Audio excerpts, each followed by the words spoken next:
السلام علیکم۔ آج کا جو ٹاپک ہے وہ ہے لکڑہارے کی ایمانداری۔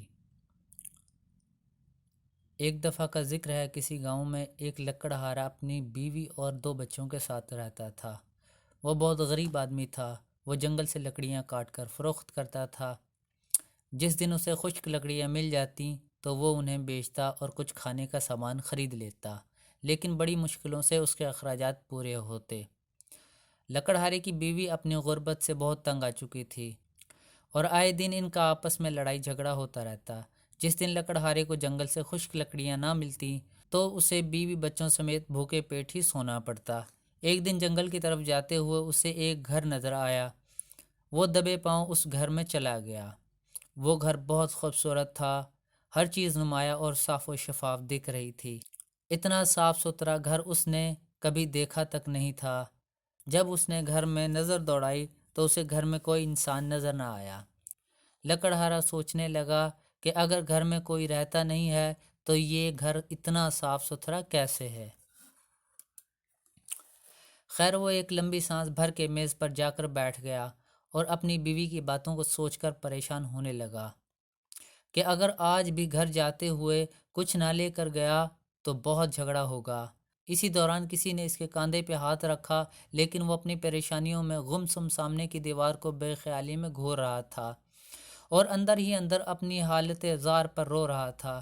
اچانک اسے ایک اپنے عقب سے آواز آئی اور اسے تب محسوس ہوا کہ کسی نے اس کے کاندھے پر ہاتھ رکھا ہوا ہے۔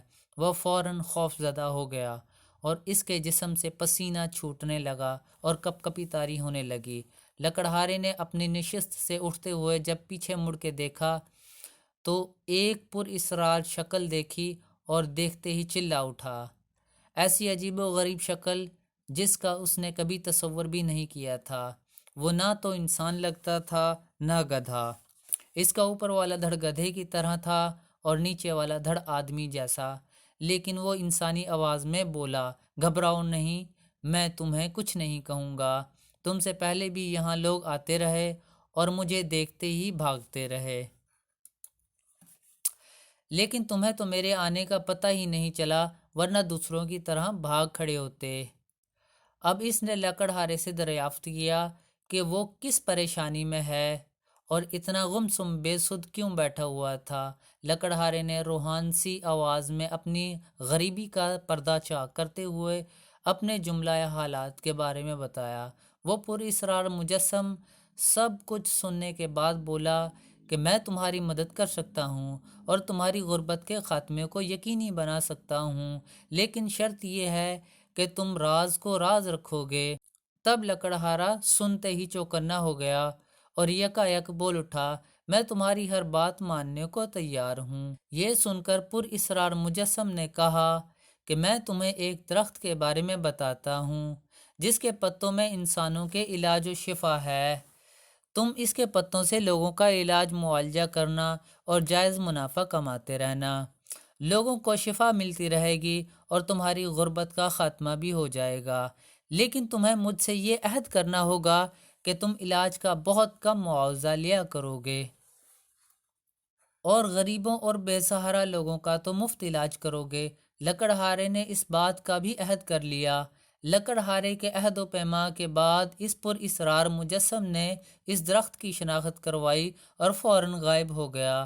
لکڑہارا کچھ غیر یقینی اور تذبذب کی کیفیات میں اس درخت کے پتے اکٹھے کرنے لگا اور اس کے ساتھ بتائی ہوئی دیگر جڑی بوٹیاں بھی جمع کر کے گھر کی طرف پلٹا۔ جب وہ گھر پہنچا تو آج پھر اس کے پاس کھانے پینے کی اشیاء نہیں تھی، جسے دیکھتے ہی اس کی کھڑوس بیوی اس پر برسنا شروع ہو گئی اور حسب معمول کوسنے لگی۔ لکڑہارے نے جڑی بوٹیاں ایک طرف رکھتے ہوئے بان کی بنی چارپائی پر ایک لمحے کے لیے بیٹھ گیا۔ بیوی کوستے ہوئے پوچھنے لگی، یہ کیسی جڑی بوٹیاں اٹھا کر لے آئے ہو اور ان کا کیا کرو گے؟ لکڑہارا بیوی کی سنی انسنی کرتے ہوئے جڑی بوٹیوں کو کھرل میں ڈال کر کوٹنا شروع ہو گیا۔ دوسرے دن صبح سویرے وہ دوائیں لے کر بازار کی طرف چلا گیا۔